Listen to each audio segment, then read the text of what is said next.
I just want to get this out there early. I think there's a little bit of a perception in this room that I may be a loose cannon and nobody's really sure what I'm going to say.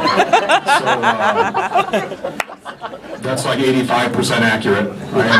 For the most part, I am a loose cannon. Nobody really knows what's coming out. But here goes nothing. Usually I prepare these things, but pretty bad procrastinator, so I don't prepare these things anymore.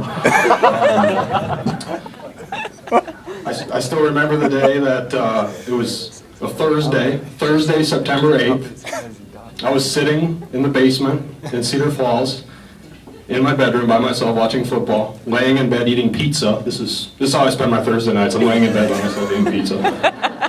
My phone rings, and it's Greg, and I'm like, oh, this is weird. Greg usually doesn't call me unless he needs something important. I was like, must be something important.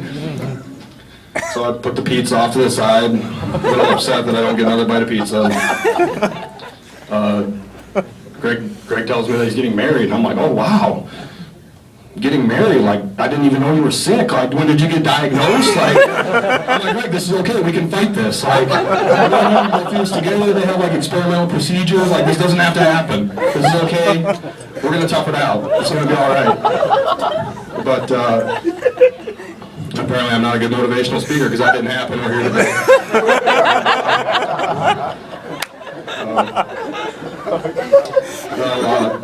Sometimes I like to get a bit philosophical. I know there's a little bit of, I think there's a line out there, a gambling line on this speech, whether or not I would quote Polonius from Shakespeare.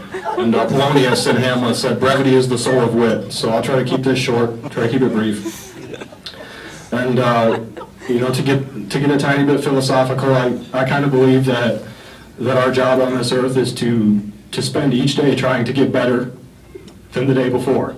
To spend 24 hours at a time trying to get better than the day before. And I was fortunate enough to have 23 years of 24 hours at a time following one of the best role models in my life. So I can't say enough about Greg. Is, you know, I couldn't have gone down to Walmart and handpicked a better brother. maybe somewhere a little bit higher line like Target or Kohl's, but not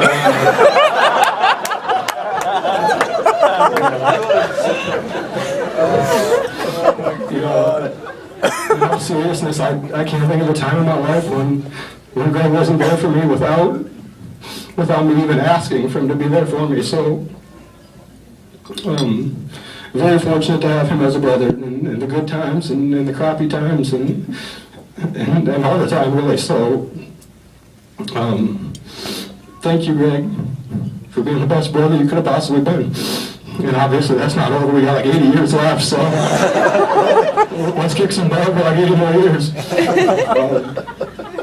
But someone else has to get one-upped in this speech, and Greg, you're getting one-upped this time because, you know, you've always been there for me, you've always looked out for me, and I think what makes you so special is just what Anna said about Kelsey, is you always put everyone else before yourself, and it's always about everyone else, it's never about you, and it's about making everyone else happy, taking care of the people around you. So, you know, Hannah kind of stole my line, so thanks. You know, when I met Kelsey, I was like, wow, I didn't think anyone could one-up Greg, but it looks like it happened. She's the same way. She's, every attribute you have, I think she's +1. So, it's really been special to see you two be together and to grow together and to involve all of us in the rest of it. So, I want to thank you for that, and to let you know that we've all noticed the way you care about other people, the way you treat other people, and the way that you put everyone else before yourselves. Even on a day like today, you know, you're always looking out for everyone else and taking care of us. So, you know, 9 months from now, 7 years from now, whatever it is, I'd like to have at least 7 nieces and nephews.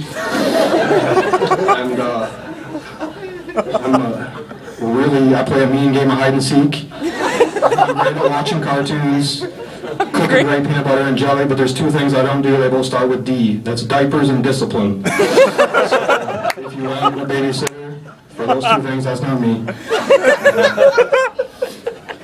I've been up here long enough, so I'd like to propose a toast to these two wonderful people who have made all of our lives better and will continue to make all our lives better. So to these two, the toast is to falling in love and never getting up.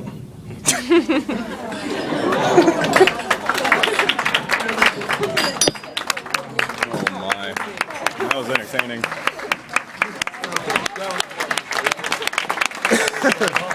Nope. He's going on here.